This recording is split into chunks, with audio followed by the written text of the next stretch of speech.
Welcome to Blessed Man Meditations, where we answer the intellectual side of Christianity and equip Christians to defend the hope that is in them according to 1 Peter 3:15. Today on Blessed Man Meditations, we continue our look at J. Warner Wallace's Person of Interest, Why Jesus Still Matters in a World That Rejects the Bible. Wallace is a Dateline-featured cold case homicide detective, popular national speaker, and best-selling author. Relying on over 2 decades of investigative experience, Wallace provides the tools needed to investigate Christianity's claims and make a convincing case for truth of the Christian worldview. He's got a website, jwarnerwallace.com. So today we do chapter 2, the cultural fuse. In the story of Steve and Tammy, the story in which in the book is described as Tammy disappearing and Steve being the person of interest, there were multiple factors that came before Tammy's disappearance. They made up the fuse that came before the explosion of Tammy's murder. Wallace's wife, Susie, asked Wallace before he became a Christian, as he continued to study the evidence of Christianity, why Wallace spent so much time studying ancient non-Christian history. Wallace knew he had to figure out why Jesus appeared when Jesus appeared. If Jesus were not God, it would not have mattered when Jesus arrived. But if Jesus was God, then when he came would have been important. At the time that this conversation between Wallace and his wife took place, J. Warner Wallace was a long time from becoming the believer that he is now. At this time, he still felt Jesus was a fictitious character, not just another, or just another run-of-the-mill ancient sage. So he was just a made-up story, like some people will say they believe now, or just another wise teacher, like other people will say now. Wallace sought to find out if there was anything from ancient history that identified Jesus as more than an average ancient sage, while also explaining why he came when he did. And of course, there's all sorts of information about those issues in this book that we're going through. Books and manuscripts are effective ways to communicate messages, including the message about Jesus, because they're inexpensive, portable, easy to produce, and require minimal technology. However, as is the case with much of the information found on the internet, even the most ancient books and documents are dependent on a prior historic invention, and that's writing. So, in order to have a book or a manuscript, you got to have writing. Somebody has to have written about events in order to have them recorded in a book. The first and most ancient forms of writing, dating back to around 3500 BCE, are now called pictographs, or proto-cuneiform. I guess that means it came before cuneiform. Symbols representing objects were pressed into wet clay with primitive writing tools. When this clay dried, these clay tablets were used to retell events and to serve as trading documents between merchants. So if one merchant was trading goods with another merchant, they would they would be using these clay tablets. But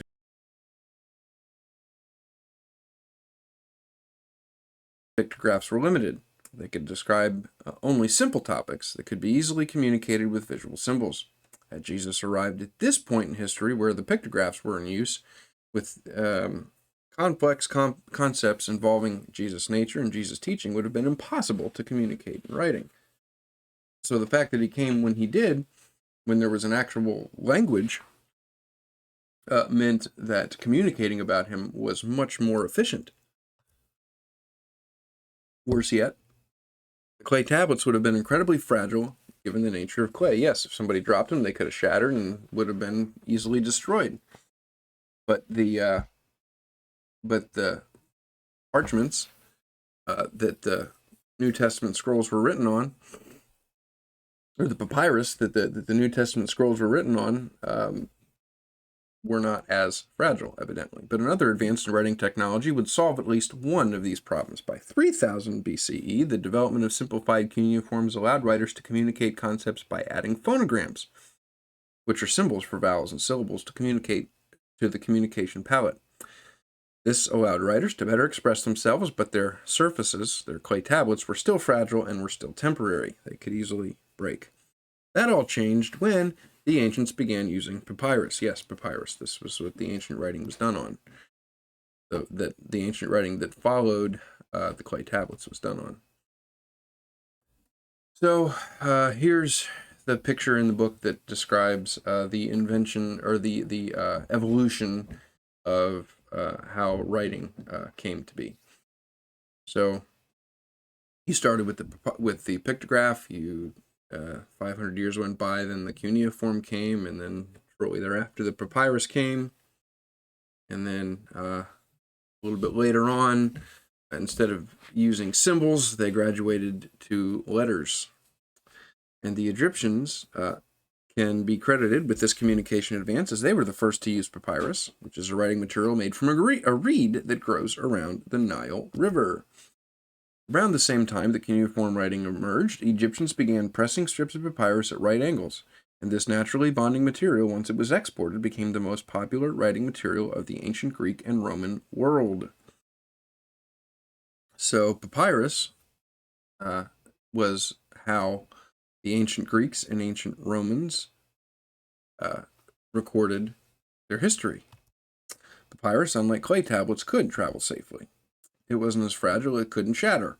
While these developments were helpful, another advancement would be necessary to further the cause of communication as we know it today. The world was still waiting for a true alphabet. The Phoenician alphabet is an excellent example of early efforts in this regard. So the Phoenician alphabet, maybe that's the early alphabet that's referred to above. The Phoenician alphabet is seen consistently in writings dating to approximately 1050 BCE. It's a relatively simple collection of 22 consonants and no vowels. It became the most widely used alphabet in antiquity, modified by several other cultures. Had Jesus arrived with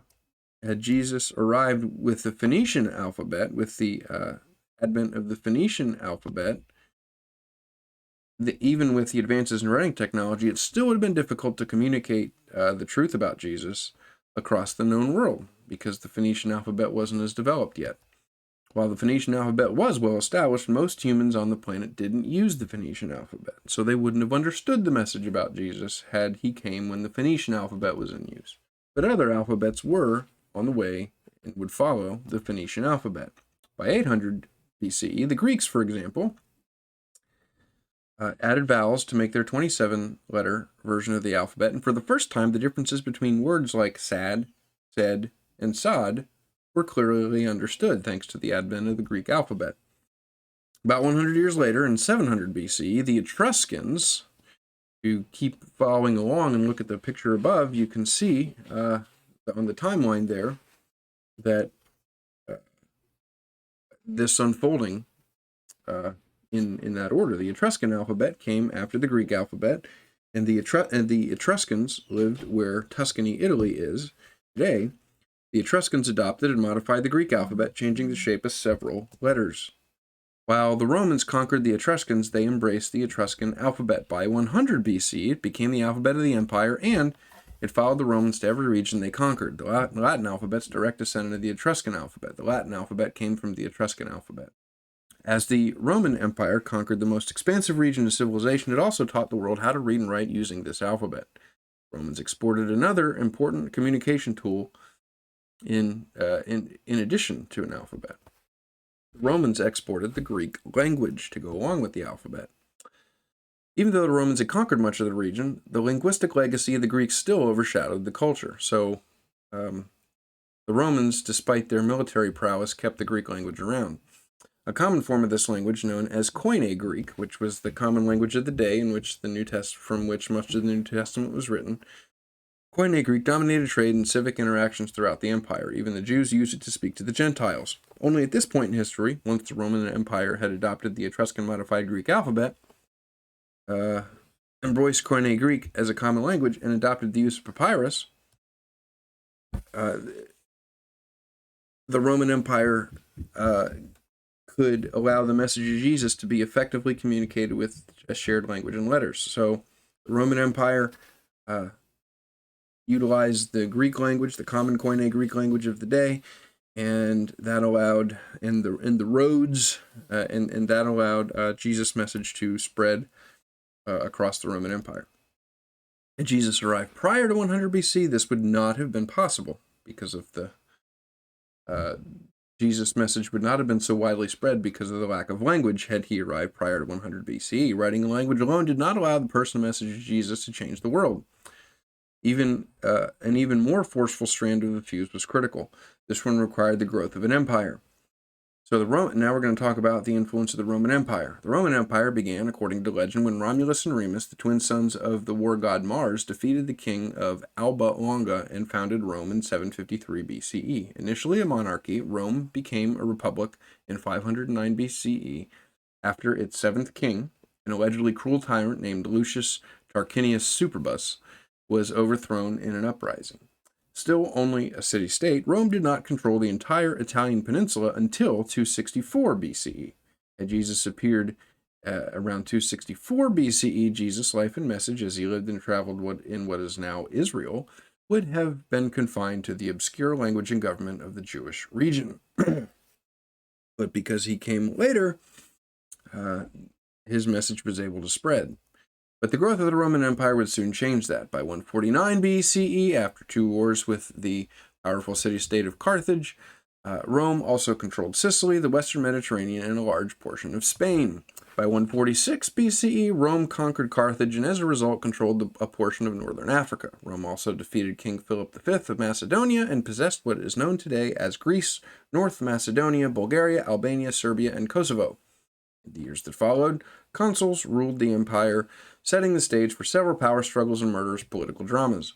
Rome was only a republic in name during much of this time, and leadership was often divided and contentious. But by 27 BCE, a Roman statesman and military leader named Gaius Octavius defeated all other contending leaders and became the sole leader and first emperor of Rome.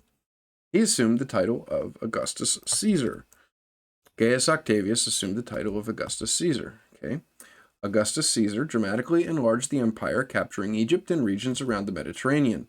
Compare the empire under Augustus Caesar with prior empires of antiquity at their height. The Roman Empire, you can see from the picture below, is much more widespread. We're looking at Egypt, Greece, and Persia. Okay, much more widespread influence of the Roman Empire. So at the pinnacle of the Roman Empire, most of Europe, Asia Minor, the Balkans, the Middle East, the coast of North Africa, the Mediterranean, and the Black Sea were unified under the same economic, military, and linguistic systems.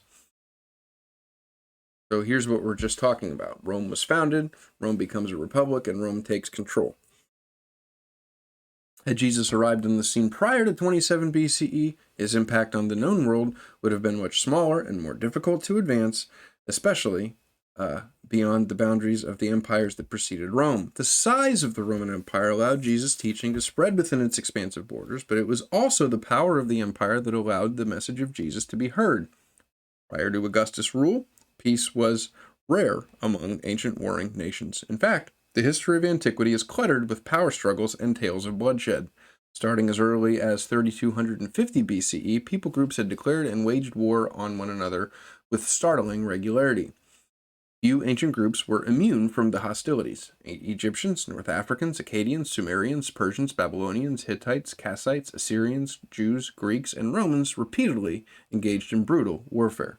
Engaging in more than simple battles, many of these groups waged generational wars. After one group of people died, the next generation of people would keep fighting. Even under the powerful leadership of Alexander the Great at the height of the Greek Empire, peace, at least on a global level, was elusive. The wars these nations waged crowded the timeline of history, especially as the appearance of Jesus approached. But that changed under Augustus. The Roman Empire unified much of the Western world, bringing the entire Mediterranean region under common rule. Many of the same people groups that warred against one another in more ancient times were now in shared submission to Rome. Under Augustus, a time of Roman peace known as the Pax Romana began. Most of us have heard of the Pax Romana. And so we have this unified time of peace. The Pax Romana lasted from 27 BCE to 180 BCE and allowed Jews living in cities like Jerusalem to retain their culture and customs so long as residents paid the Fiscus Judaicus, the Roman tax, and obeyed Roman laws. Okay, the small window of Roman peace provided the perfect setting for the teaching and ministry of Jesus. That makes sense. So because there's no war, Jesus can come, not have to go into hiding. His followers can follow him safely. and there doesn't have to be, he can minister for, he can grow up to the age of 30, and he can minister for 3.5 years until he dies. And there's not this constant war going on. So there's this peace that allows him to go around, his message to spread, and it to be written down. So the relative tranquility resulted in a surprising development that would assist those who wanted to spread Jesus' message. Roman resources previously dispatched to wage war were now reallocated to several domestic improvement projects, including the development of a remarkable system of roads. And of course, the roads were great because the roads allowed the message to travel around the region. The message of Jesus to travel around the region. The history of transportation set the stage for this technological advancement. Wheels appeared early in history, for example, perhaps as soon as 5000 BCE in ancient Sumer, which is Mesopotamia. From the same region came the first two-wheeled cart, which is from 3000 BCE, usually pulled by donkeys, and which are also called onagers in the Bible. That's a donkey in the Bible. Four-wheeled carts came later in history, around 2500 BCE, and were used primarily for farming. By 2000 BCE, spoke-wheeled chariots emerged in southern Siberia and Central Asia. These developments certainly aided the ability to move materials and wage war, but their use as social transportation devices was limited to the quality of roads in each region. Most roads were little more than cleared pathways susceptible to weather and war. Had Jesus been born at this time in history, his message would not have traveled far from the region in which he lived. So you needed to have a well-established transportation system so that the message of Jesus could travel. Okay, but as road technology advanced, so did the opportunity to advance Jesus' message. Persians were among the first to build significant roads. Darius the Great refurbished an existing roadway and created the Royal Road in 5000 BCE, connecting regions as far apart as Susa, known as the Khuzestan region of Iran, to Sardis, now the Manisa province in western Turkey. So the Persians built significant roads. Darius the Great remade or fixed the existing roadway and created the Royal Road. And these roads made it a lot faster to get places, reducing travel from 90 days to 9 days on horseback. So this would help get things spread quicker, including the message of the gospel. Surprisingly, the powerful Greek Empire contributed little to the advancement of roads. Because of Greece's difficult, mountainous, and rocky terrain, their reliance on sea travel for trade, and their inability to protect travelers with official oversight. Until 400 BCE, with some exceptions like thoroughfares between major cities and surrounding holy sites, most roads were difficult for wheeled transportation. You couldn't get around in some sort of a wheeled apparatus. So you had to do everything by walking. Had Jesus arrived at this point in history, his followers still would have faced the limits of transportation within nations in less than perfect road conditions. So when Jesus came when he did, you had a better established road system that allowed his message to travel more freely, with less obstruction. This allows the message to spread and eventually make it across the world. Just a lot of circumstantial evidence that that's taken from history. It's not scientific evidence, it's a different kind of evidence that points to the circumstantial reliability of the Christian claim. So had Jesus arrived at this point in history, his followers would still have faced the limits of transportation within nations in less than perfect road conditions. But as before, the Roman Empire provided a solution. As the Roman Empire grew in military strength, so did its need for roads. As a result, Roman roads were widespread and usually well paved. Wherever the Romans conquered, they built long, relatively straight roads to make the movement of military equipment easier. Sure, if you're having to carry everything by hand, it's a lot easier to walk in a straight line than it is to walk in a winding line. The desire to avoid curves necessitated the advanced engineering of bridges and viaducts and tunnels to traverse mountains and valleys. Sure, that's kind of what I just said. You have to. It's a lot easier to go places if you're going in a straight line. And the Romans are building these roads. And if you're going in a straight line on these Roman roads, things like a message like Jesus' death, burial, and resurrection can travel more efficiently, and the message can get spread. Roman roads were well built and often populated by the military, making them much safer to travel than Greek roads.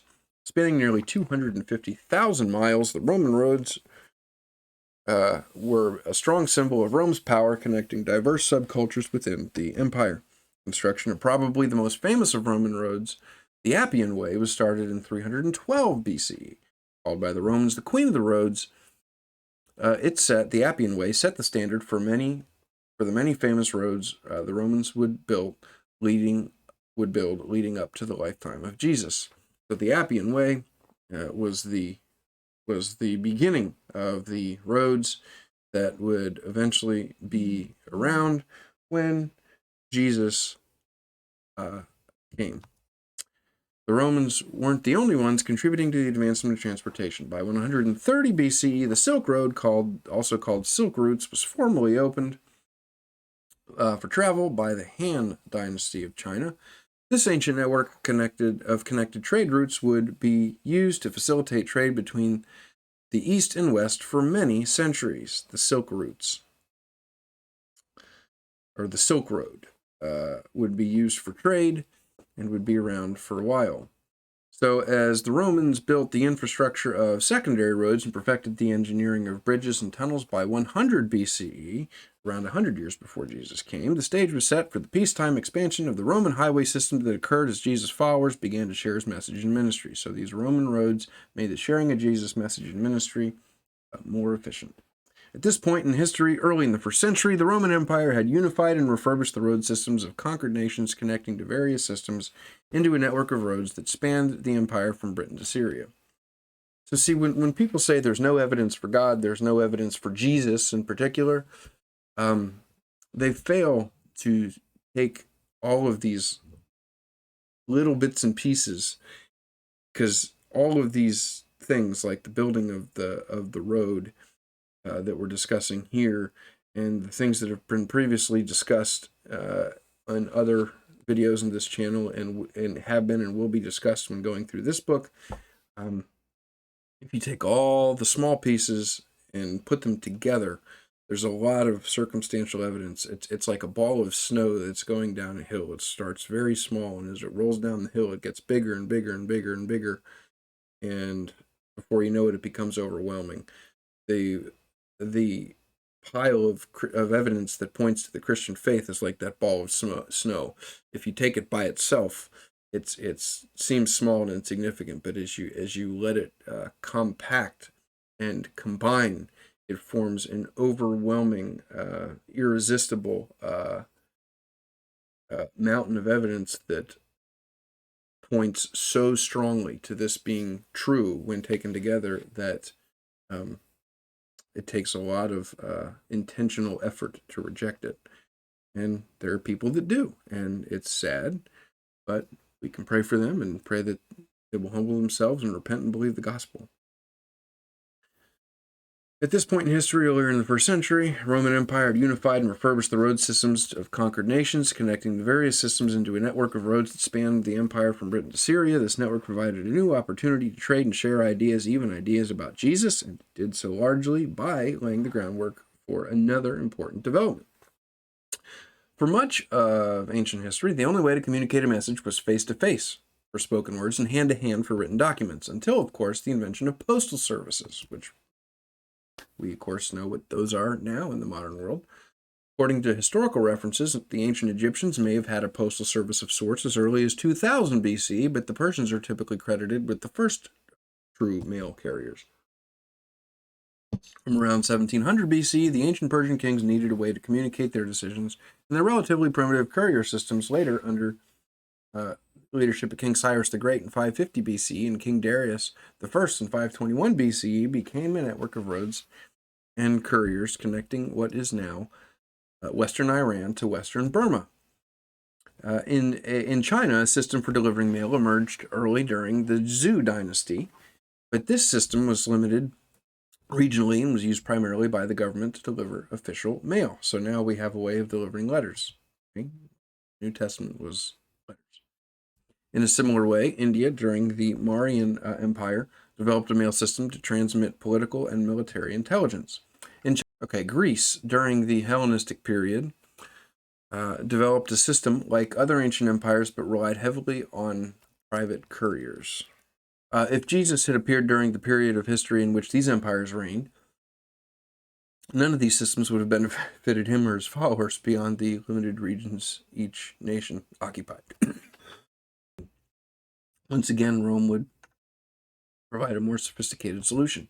Augustus created a service called cursus publicus from 30 to 25 BCE. At the time of cursus publicus, it was the most advanced system on the planet. It did more than deliver messages. Cursus publicus also transported officials and tax revenues from distant provinces to Rome. The network relied heavily on Rome's superior transportation system. Nearly 47,000 miles of new roads were built by Augustus and his successors. So the network relied on the transportation system and the security and strength the Roman Empire offered. Using the Persian system of relays, the Romans built forts and stations on their exceptional roads, each positioned about 1 day's ride apart. The cursus publicus was fast and reliable, especially compared with its predecessors. More importantly, the system was built to circulate information across the geographically expansive Roman Empire with the ability to reach beyond its borders. By the time Jesus appeared in the scene, the Roman Empire was ready to transmit his message. More importantly, their attitude toward religion would allow his teaching to take root. So you have this Pax Romana, this time of peace, you have this established road system, all circumstantial evidence for Jesus coming at the perfect time, like it says in Galatians 4, with this message of eternal life and salvation to those who would believe it. Most ancient civilizations were anything but tolerant of the gods of competing groups. Conquered nations were usually forced to adopt the gods of the victors and reject those they had previously worshipped. Had Jesus been born in any of these ancient societies, his emergence as a global religious leader would have been more difficult. The Roman Empire was another story. At its peak, Rome controlled a portion of 3 continents and the Mediterranean Sea. With each conquest, the Romans annexed another culture along with its languages, traditions, and gods. Rome's early strategy was simple: allow each people group to retain its gods and traditions and embrace these deities as part of the larger Roman pantheon. So Rome believed in allowing multiple gods. And in a lot of ways, that's the society in the Western world today. You can believe anything you want and worship anything you want, so long as you don't, unlike the Muslims who will say, convert to Muslim or Islam or be killed. Christians don't say that. And it's not like in the Old Testament, in those texts that atheists like to point out of God overseeing violence. It's not like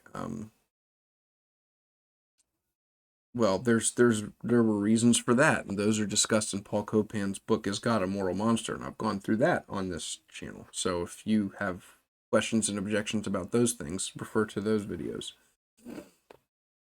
Rome had done this earlier with the gods of Greece and had, in fact, adopted the Greek gods as their own, Romanizing the Greek pantheon.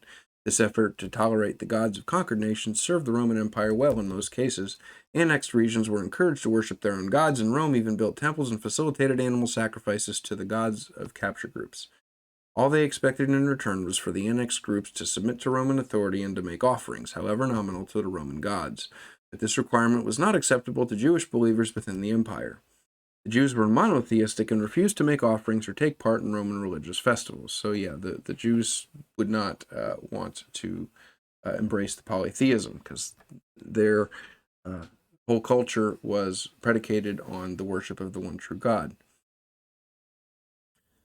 Okay, so the Jewish refusal to present even cursory worship to Roman gods tested the tolerance of Roman authorities who saw this worship as a sign of loyalty to the empire. So the Roman officials wanted everyone to embrace polytheism because that showed submission to the Roman Empire. They made an exception for the Jewish community, however. The Romans conquered Judea in 63 BCE, but later allowed the Jews to retain their monotheism, recognizing Judaism as a legal religion.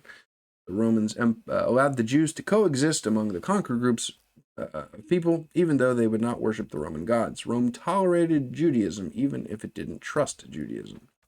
In the earliest days of Christianity, Rome did little or nothing to stop Christianity's growth because the Roman authorities initially saw Christianity as simply a branch of Judaism, partly because Roman tolerance for local gods in general, and partly because the Christian community was still relatively small. As Christianity grew in the first 2 decades, Rome may also have tolerated Christianity because they hoped it would weaken Judaism. In any case, a 30-year window of opportunity opened to spread the message of Jesus prior to Emperor Nero's persecution of Christians in 64 BCE. Maybe that's 64 AD, maybe. And even though some Roman emperors in the years ahead would persecute Christians, others returned to a version of Roman tolerance, allowing Christianity to flourish in every region under Rome's control. So you have this tolerance of Christianity that allows the message to spread. Jesus arrived at this point in human history when the Roman Empire embraced a version of religious tolerance unique to the history of the ancient world, providing a small window of opportunity. This window allowed Jesus to preach his message, and his followers could communicate that message to the world. Any careful investigator of ancient history could also see something was about to happen in what we call the first century. The cultural fuse was burning, preparing antiquity for whatever would eventually initiate the Common Era. The Roman Empire had unified much of the known world, adopted a popular language, provided a shared alphabet, established peace, constructed roads, developed the world's best postal service, and embraced just enough religious tolerance to detonate an explosion. So again, as I said earlier, you have all of these circumstantial pieces of evidence.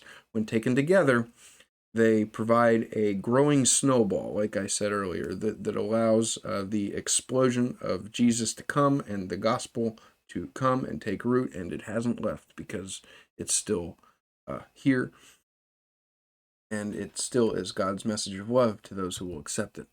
Even before the arrival of Jesus in Nazareth, it ought to have been apparent to any careful student of history that the events within the Roman Empire were aligning for someone special to arrive and for something special to happen. But what kind of someone? Of course, the Jews should have known, because they had the Old Testament with all those prophecies indicating that something was going to happen, but they willfully blinded themselves, and most of them refused to believe. But what kind of someone was going to arrive? What kind of something special was going to happen? The more Wallace examined the fuse, the clearer the answers became. And that is the end of Chapter 2 of Person of Interest, Why Jesus Still Matters in a World That Rejects the Bible. Next time, we'll look at Chapter 3, Jesus, the Copycat Savior. One of the objections to the message of Jesus is that Jesus just borrowed from these previously existing gods, and therefore he's like all the rest because he just borrowed from them. He's no different, no more special than any of the others. Well, Wallace is going to show, and I'm going through that chapter now, Wallace is going to show that that's not true and explain why that's not true. And so you'll have to tune in to that when that one's posted. So thank you for watching. Please like, comment, and subscribe, and have a blessed rest of your day.